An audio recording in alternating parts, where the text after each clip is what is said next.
नमस्कार। हमारा आज का टॉपिक है संधि।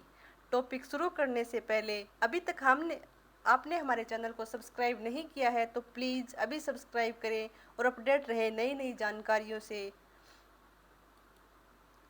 संधि का टॉपिक शुरू करते हैं। संधि की परिभाषा। निकट स्थित दो वर्णों के मेल से होने वाला परिवर्तन संधि कहलाता है, जैसे वाक प्लस ईस वागीस। अब यहाँ पर नीचे संधि से महत्वपूर्ण कुछ बातें दी हुई है, जो देखिए। प्लस से पहले सदैव किसी व्यंजन में मात्रा के रूप में होगा। कि स्वर क्या है जो प्लस से पहले होगा वो हमेशा मात्रा के रूप में होता है। जैसे ए आ ई की जो मात्रा होती है वो होता है। प्लस से पहले व्यंजन में जो मात्रा लगी हो वही स्वर माना जाता है। मतलब कि प्लस से पहले व्यंजन की जो मात्रा लगती है वो ही स्वर होता है। प्लस से पहले व्यंजन के नीचे हलंत का चिन्ह लगा हो तो प्लस से पहले व्यंजन माना जाता है। जैसे क, च, ट, त, प, न, म, ध, घ, भ ऐसी प्लस से पहले 11 व्यंजन, ये मतलब 11 व्यंजन हैं, यही मिलते हैं, तकरीबन हलंत के रूप में होते हैं। तो इम्पोर्टेंट है ये, और यही 11 व्यंजन प्लस से पहले मिलते हैं। प्लस के बाद में स्वर तभी माना जाएगा जब स्वर अपने वास्तविक रूप में हो। जैसे मतलब प्लस के बाद में के बारे में बताया है, ध्यान दें यहाँ पर कि प्लस के बाद में स्वर तभी माना जाएगा जब अपने वास्तविक रूप में। प्लस से पहले तो मात्रा के रूप में होता है स्वर, और प्लस के बाद में अपने वास्तविक रूप में होने पर ही स्वर को माना जाता है। जैसे अ आ ई उ री ए ऐ ओ औ, ये सारे स्वर प्लस के बाद में होंगे तो हमेशा अपने वास्तविक रूप में होंगे, और प्लस से पहले होंगे तो मात्रा के रूप में होंगे। विसर्ग संधि में विसर्ग सदैव प्लस से पहले ही बनेगा। विसर्ग सदैव किसी स्वरयुक्त व्यंजन के बाद ही होगा, अतः विसर्ग से पहले व्यंजन में जो मात्रा हो विसर्ग से पहले वही स्वर माना जाएगा। जैसे दू, तो यहाँ पर क्या है, ये स्वर क्या होगा, ऊ। नहीं, यहाँ पर ई स्वर। अंतः यहाँ पर ए स्वर। हलंत युक्त व्यंजन के बाद में विसर्ग नहीं आते। विसर्ग क्या है, हमेशा स्वर के रूप में ही आते हैं। अगर हलंत युक्त व्यंजन है, मतलब आधा व्यंजन है, तो उसके बाद में कभी भी विसर्ग नहीं आता। स्वर संधि के मुख्यतः 3 भेद होते हैं: स्वर संधि, व्यंजन संधि और विसर्ग संधि। स्वर संधि में स्वर प्लस स्वर का मेल होता है। व्यंजन संधि में स्वर प्लस व्यंजन या व्यंजन प्लस स्वर या व्यंजन प्लस व्यंजन का मेल होता है। विसर्ग संधि में कोई भी स्वर, उसके बाद में विसर्ग, प्लस में स्वर या व्यंजन कुछ भी हो इनका मेल होता है। जैसे कोई भी स्वर प्लस विसर्ग प्लस में स्वर या व्यंजन। किसी भी शब्द का विच्छेद प्लस से पहले करें तब प्लस के बाद में सार्थक शब्द बनना अनिवार्य है। संधि में क्या होता है कि प्लस से पहले शब्द का विच्छेद किया जाएगा, लेकिन प्लस के बाद में जो शब्द बनता है वो सार्थक शब्द बनना आवश्यक है, तभी संधि सही होगी। विच्छेद का अभिप्राय संधि युक्त शब्द विद्यमान शब्दों को पहचान कर उसके मध्य प्लस का निशान लगाना है। जैसे कृच्छ्रम, यहाँ पर क्या है, इसमें कृच्छ्रम दिया हुआ है, तो इसका जैसे संधि विच्छेद क्या होगा, कृत प्लस श्रम, कृत प्लस श्रम, कृच्छ्रम। उच्छिष्ट, उत प्लस शिष्ट, उच्छिष्ट। यहाँ पर देखिए आप, इसके बाद में जो श्रम और शिष्ट जो दोनों ही सार्थक शब्द बन रहे हैं, और सार्थक शब्द बनने पर ही संधि का विच्छेद सही होता है, वरना वो त्रुटिपूर्ण होता है अगर सार्थक शब्द नहीं बनता है। अयादि स्वर संधि में दोनों तरफ सार्थक शब्दों का बोध नहीं हो पाता। इसके नियम व उदाहरणों को अधिक से अधिक जानना जरूरी है। स्वर संधि। स्वर संधि के 5 भेद होते हैं। दीर्घ स्वर संधि, गुण स्वर संधि, वृद्धि स्वर संधि, अयादि स्वर संधि और यण स्वर संधि। ये सप्त प्लस ऋषि सप्तऋषि, हरि प्लस ईश हरीश, नव प्लस उदय नवोदय, ये इम्पोर्टेंट उदाहरण हैं जो कि परीक्षा की दृष्टि से बहुत ही इम्पोर्टेंट है। अब शुरू करते हैं दीर्घ स्वर संधि। दीर्घ स्वर संधि में आ, बड़ी ई, उ और री, ये चार मात्राएं ही बनती हैं। जैसे महर्षय, मह प्लस में यहाँ पर क्या है, इसमें आ, ये आ, अगर इसको अलग अलग मतलब इसका विच्छेद करते हैं, इसको बांटते हैं, तो इस तरह से अगर हम इसका विच्छेद करेंगे तो गलती होने की संभावना ना के बराबर रह जाती है। जैसे इसको अलग अलग करते हैं हम, इसमें क्या शब्द दिए हुए हैं, महा, इसमें मह हो गया, इसमें इसके आगे क्या हो गया, आ, और आगे इसमें दोनों के संयोजन में आ, तो यहाँ पर आगे का शब्द क्या बचता है, श बचता है। तो इसमें इनके जोड़ से संधि का विच्छेद क्या होगा, महा प्लस में आशय, महशय। नदीश, नद प्लस में ईश, नदीश। लघुत्र, लघु प्लस में उत्तर, लघुत्र। इस तरह से इसका संधि विच्छेद होगा। पितृण, पित्त, री प्लस में री और अण्य, पितृ, पितृण। इस तरह से इसका संधि विच्छेद होगा। अब ये यहाँ पर इम्पोर्टेंट बात है कि मातृण, होत्र, पितृ और भ्रातृ, इस तरह के शब्द बनते हैं। अब यहाँ पर देखने वाली बात ये है कि प्लस से पहले स्त्रीलिंग शब्द में हमेशा बड़ी ई, बड़ा ऊ ही आएगा।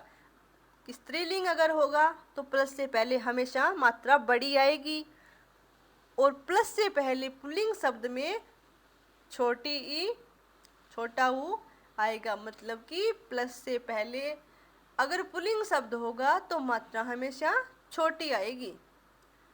प्लस के बाद में अक्षय, पस, शय हो तो हमेशा क्या है, बड़ी ई आएगी। प्लस के बाद में ऊर्जा, उष्मा, ऊर्मी, उधर्व, उढ़ा, उह, उरु है तो हमेशा बड़ा ऊ ही आएगा। जैसे सरयूर्मी, सरयू प्लस में उर्मी, सरयूर्मी। नगारी, नग प्लस में अरी, नगारी। देवीश, अब यहाँ पर देखिए देवी क्या है, स्त्रीलिंग है, ये सरयू क्या है, स्त्रीलिंग है, तो देवी हमेशा क्या है, इसमें बड़ी आएगी, देवी प्लस में ईश, देवीश। प्रांगण, प्रांगण का संधि विच्छेद क्या होगा, प्र प्लस में अंगन, प्रांगण। सत्यार्थ, सत्य प्लस में अर्थ, सत्यार्थ। भू ऊर्जा, भू प्लस में ऊर्जा, भू ऊर्जा। श्री इंदु, श्री प्लस में इंदु, श्रींदु। सखिष्ट, सखी प्लस इष्ट, सखिष्ट। होत्रिकार, होत्र प्लस में रिकार, होत्रिकार। भूपरी, भू प्लस में ऊपरी, भूपरी। महार्णव, महा प्लस में अर्णव, महार्णव। महार्णव का वैसे अर्थ क्या होता है, महासागर। ये थी दीर्घ स्वर संधि। इसके बाद में आती है गुण स्वर संधि। ए आई ओ अर, ये क्या है, गुण स्वर संधि में हमेशा इनके संधि के संयोजन से ये बनते हैं ए, ओ और अर। इसमें देखिए अगर एक बनता है तो ए और आ के साथ में ई और ई का संयोजन होता है तो हमेशा ए बनता है। ए और आ के साथ में ऊ का संयोजन होता है तो ओ बनता है। ए और आ के साथ में री का संयोजन होता है तो अर बनता है। अब इसके उदाहरण देखिए, नरेंद्र, नर प्लस में इंद्र, यहाँ पर ए, नर ए हो गया। यहाँ पर अब हलंत युक्त इसको अगर अलग अलग निकालते हैं तो देखते हैं कि ये ए हो गया इसमें, और यहाँ पर ई हो गया। नर प्लस में इंद्र क्या हो गया, नरेंद्र। यह है गुण स्वर संधि। महोदय, महा प्लस में उदय, महोदय। सप्तऋषि, सप्त प्लस में ऋषि, सप्तऋषि। महार्णव, महा प्लस में ऋण, महार्ण। राजेश्वर, राजा प्लस में ईश्वर राजेश्वर, महा प्लस में उष्ण महुष्ण, राकेश, राका प्लस में ईश राकेश, बसंत ऋतु, बसंत प्लस में ऋतु बसंत ऋतु, अधर्मण, अधम प्लस में ऋण अधर्मण, यथेष्ट, यथा प्लस में इष्ट यथेष्ट, गंगोदक, गंगा प्लस में उदक गंगोदक, महोदधि, महा प्लस में उदधि महोदधि, धरोधर्व, धर प्लस में उधर्व धरा प्लस में उधर्व। इसको जैसे अलग अलग टुकड़े करते हैं तो इसका संधि विच्छेद है जो कि आसानी से समझा जा सकता है। जैसे धर, इसको इसके अंदर स्वर निकालते हैं तो क्या स्वर आता है? ए, और यहाँ पर क्या स्वर आता है? उ। तो इसमें क्या होता है? धरा प्लस में उधर्व, धरा उधर्व क्या होगा? धरोध्रव। आ और उ के मेल से क्या होगा? ओ। महर्त, महा प्लस में ऋत महर्त, प्रेक्षण, पुर प्लस में इक्षण प्रेक्षण, यमुनोर्जा, यमुना प्लस में ऊर्जा यमुनोर्जा, उत्तम ऋण, उत्तम प्लस में ऋण उत्तम ऋण। शब्द के अंत में इक य हो तो ऐ औ होगा। ये अपवाद होता है औषधि कि इसमें हमेशा क्या है? ये आता है बड़ा ओ ही आता है। कमलेश्वर, कमला प्लस में ईश्वर कमलेश्वर, रमेंदु, रमा प्लस में इंदु रमेंदु, जलोर्मी, जल प्लस में उर्मी जलोर्मी, राजऋषि, राजा प्लस ऋषि राजऋषि। ये उदाहरण हैं गुणस्वर संधि के। ये उदाहरण परीक्षा की दृष्टि से बहुत ही इम्पोर्टेंट उदाहरण हैं और यही उदाहरण हैं जो परीक्षाओं में लगातार पूछे जा रहे हैं। अब आगे आती है वृद्धि स्वर संधि। वृद्धि स्वर संधि में क्या होता है कि हमेशा मात्रा की वृद्धि होती है, मतलब बड़ा स्वर आता है। जैसे ए प्लस आ के साथ में ए का मेल हो तो भी आई आएगा, ए प्लस आ के साथ में आई का मेल होगा तो हमेशा क्या है? आई ही आएगा। वृद्धि स्वर संधि का मतलब वृद्धि होना, मात्रा की यहाँ पर वृद्धि होती है। ऐसे ही होता है ए प्लस में ओ या आ प्लस में ओ, ए आ प्लस में ओ औ कुछ भी हो तो क्या होगा? हमेशा औ ही होगा। नीचे इसके उदाहरण देखिए। मतैक्य, मत प्लस में एक्य क्या बनता है? मतैक्या। और मत ये है वृद्धि स्वर संधि के उदाहरण। महोद, महा प्लस में ओद महोद, वितैसी, वित्त प्लस ऐसी वितैसी, पुष्प प्लस ओक पुष्पोक, जनैकता, जन प्लस एकता जनैकता, दुग्धोधन, दुग्ध प्लस ओदन दुग्धोधन, महेश्वर्य, महा प्लस ऐश्वर्य महेश्वर्य, परम प्लस औदार्य परमोदार्य, स्वैच्छिक, सौ प्लस में ऐच्छिक स्वैच्छिक, महोज, महा प्लस ओज महोज, पुत्रैष्णा, पुत्र प्लस ऐष्णा पुत्रैष्णा, तवोचित्य, तव प्लस में औचित्य तवोचित्य। ये थे वृद्धि स्वर संधि के महत्वपूर्ण उदाहरण।